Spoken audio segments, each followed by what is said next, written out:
Whoa, whoa, whoa.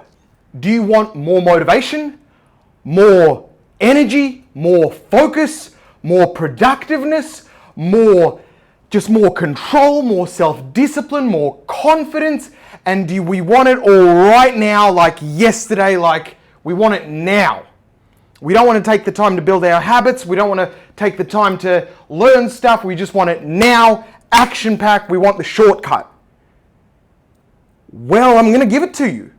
I've just re-remembered, re-experienced that shortcut. No, this isn't clickbait. No, this isn't watch bait. This is real. This is punchy. This is intense. This is a hack. This will change your life if you can implement it. Let's get into it. Who am I? I'm Andrew V. You probably know me. If you don't, you've seen me around. I'm a best-selling author. The book is called The Psychology of Weight Loss. If you're not looking to lose weight, that doesn't matter. Stay here. This isn't about weight loss. It's about being the best version of yourself. Whether that be in relationships, whether that be in your work, whether that be in your sport, in your craft, in your creative self, in just yourself. Maybe you just want to feel more confident about you. That's what I'm here for, because I've struggled with it for so long. And I'm only starting to come out of my shell now. And as I'm coming out of my shell, I want to experience and share what I'm experiencing. So, what's the hack? Let me paint you a picture of what's been happening. There was about 3 days, I travel full time, right? So I live between Airbnbs and I travel full time, and I have several businesses, and I live a life that I only dreamed of as a child, right? I created all of this. But recently, I just felt so good. I indulged in, whether it be substances, whether it be bad food, whether it be sugar. I just indulged in foods that I know weren't good for me, but I was like, look, I'm the epitome of health. I'm feeling good. I'm going to the gym. It doesn't matter if I have a bit of shit food.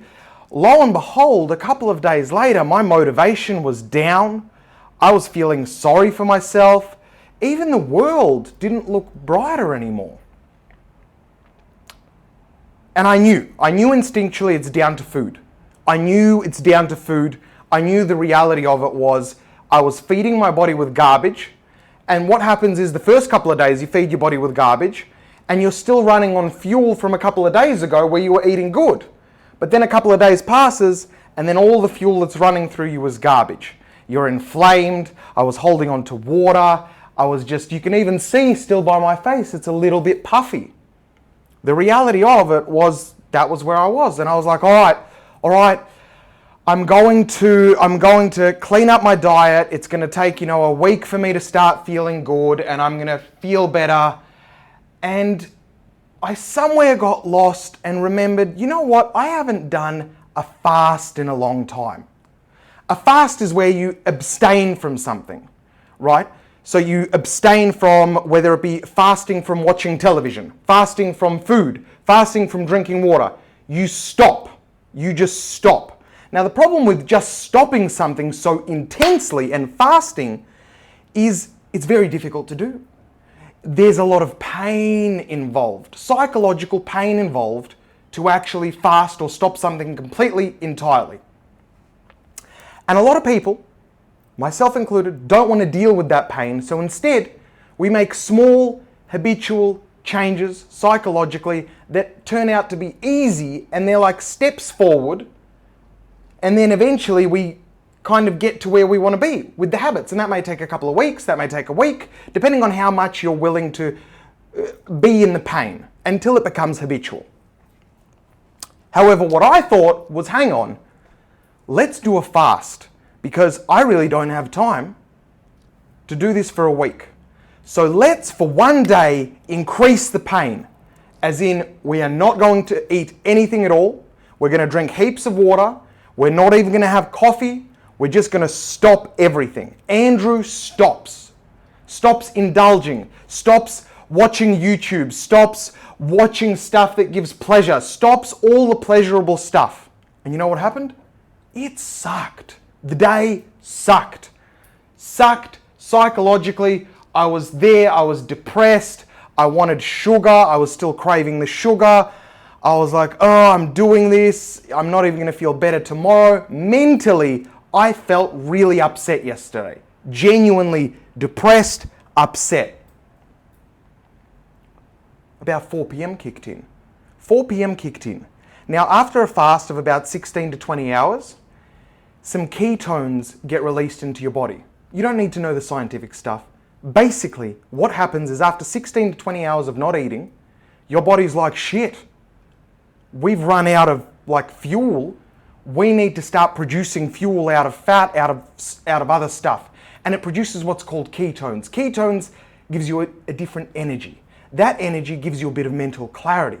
It gives you a bit more focus. Your cortisol goes up because naturally, if we haven't eaten for a long time, we have to go chase down our food, right? We have to go chase it down. So it increases our energy. Suddenly I had more energy, more mental focus. Still not extremely happy, still not fully energetic because I wasn't eating, but something shifted for me at 4 p.m. Anyway, lo and behold, next day, I woke up today. This is today, I'm filming this today. Where you are is probably several days, or who knows, maybe years ahead. But understand that this happened to me live. I woke up today. The significant shift was, life looked different to me. I woke up early, automatically, by myself. Instantly wrote a list of everything I wanted to do and actually wanted to do it. Actually was excited to eat healthy food. Excited, not like, oh no, I'm gonna have to eat salads and proteins and there's no sugar and there's no chocolate bars and no ice cream. Actually excited to feed my body with fresh stuff. Did some research on it. Turns out a fast lowers your ghrelin levels. Ghrelin levels are your hunger hormone. So your hunger naturally goes a little bit down. And naturally, because you've deprived your body for a certain time period of nutrition, one day is not going to kill you if you have some fat to store, right? Your body's like, I need nutrients. I need nutrition. So today I woke up feeling better, motivated, got my gym done faster with more energy than before, got it completely done, about to complete my entire list, and here filming this with a lot of energy all in one day. I haven't done this in a long time. I even have an old school video where I say the best way to start your diet is with a 3-day fast. It definitely is. Now I remember why. But I wasn't doing it for the diet reason. Yeah, I wanted to stay away from the sugary foods, but I was more doing it for the, wow, I've just maxed out the pleasure in life and I'm not feeling motivated to do much stuff that takes any effort. So I did it more for, hey, I just want to stop, experience some pain, and then my work now, or eating healthy, is going to feel more pleasurable than not eating. So psychologically, I've flipped the equation. I go through the equation in detail in my book, The Psychology of Weight Loss. The equation of change basically stipulates that we move away from pain and towards pleasure. If the pain is high enough, we will automatically move towards the thing that's less painful. But I stayed in that pain. I stayed in that pain of not eating. And because I increased that pain, well, the pain of eating healthy is actually quite small compared to not eating. So because I flipped that equation for myself, suddenly my motivation came by. Now, there's a lot of brain stuff that goes on with serotonin and dopamine, and I could bore you with that and you could feel smarter because of it, but reality is that's not going to give you real life actionable stuff. So, what do you take from this? Fasting, if you've got extra weight on you, is not a bad thing if you stop eating. Back in the day when food wasn't available, there were times when food wasn't available and we needed to go hunt for our food. And sometimes we wouldn't return with food. So our bodies were designed for that. That's why we store fat. We store fat for a rainy day, for a day that we can't catch the food. So what do? Well, if you're in a rut, I mean you're in a rut, and instead of doing this slow thing, you're capable, mentally, prepared spiritually, have a blocked out day.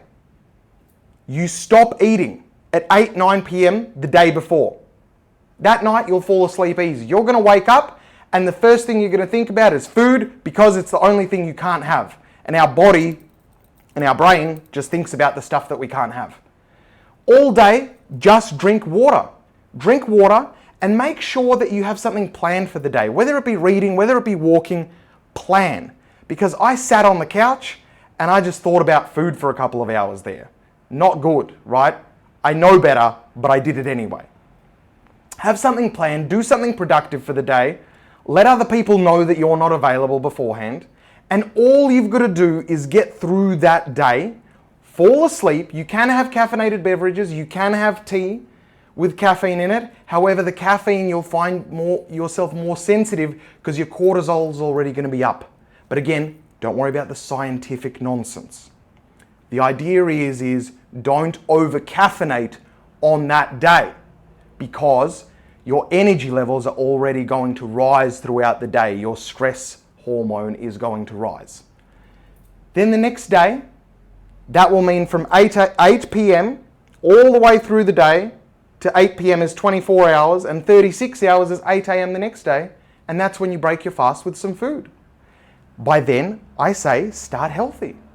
Start with something healthy. Start with something that might be easy to digest because your body hasn't been digesting for a bit. Start with something liquid, or maybe eggs or something soft. And then work your way up throughout your healthier diet.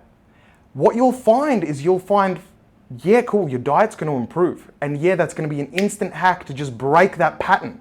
Break whatever pattern you've got yourself into.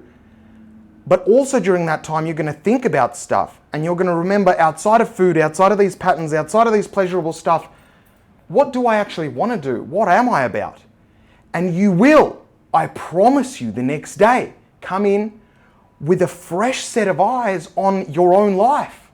It'll make a massive difference to you. I can't sell this enough. I can't sell this enough. This energy you're seeing live, I wanted to film this for you live because I wish I would have filmed a day ago or 2 days ago how I felt. I have a podcast coming out soon, and I did record a podcast, so you'll hear it. But the reality is I felt like shit about myself.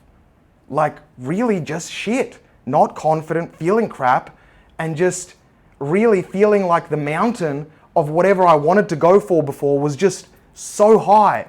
How could I even think of wanting that or going for that? I should just shrink down. And the change is instant. All it took was one day. So if you're looking for a hack, if you feel like you've got the discipline, the motivation, if you want to test your discipline, your motivation, if you want to go 36 hours, maybe you want to go 24 hours the first 24 hours, from 8 p.m. to 8 p.m. so you can eat dinner. Do a fast where you stop the thing that you are finding yourself in a pattern with. If you're on social media a lot, fast for a day off social media. If you're on a food binge, stop for one day. Just stop. If you're on a Netflix, I'm watching Netflix every night, just stop for one day. Allow yourself to just pause, regain integrity with yourself, let the suck happen, and then be like, okay, cool. And you'll see a shift. I guarantee it. I love you lots. Just be better than yourself. 1% better than yourself than yesterday. Don't compare yourself to me, to others. You've just got to be better than you by 1% than yesterday.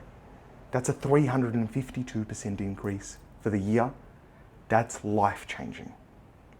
Be better. Truth hurts. Peace.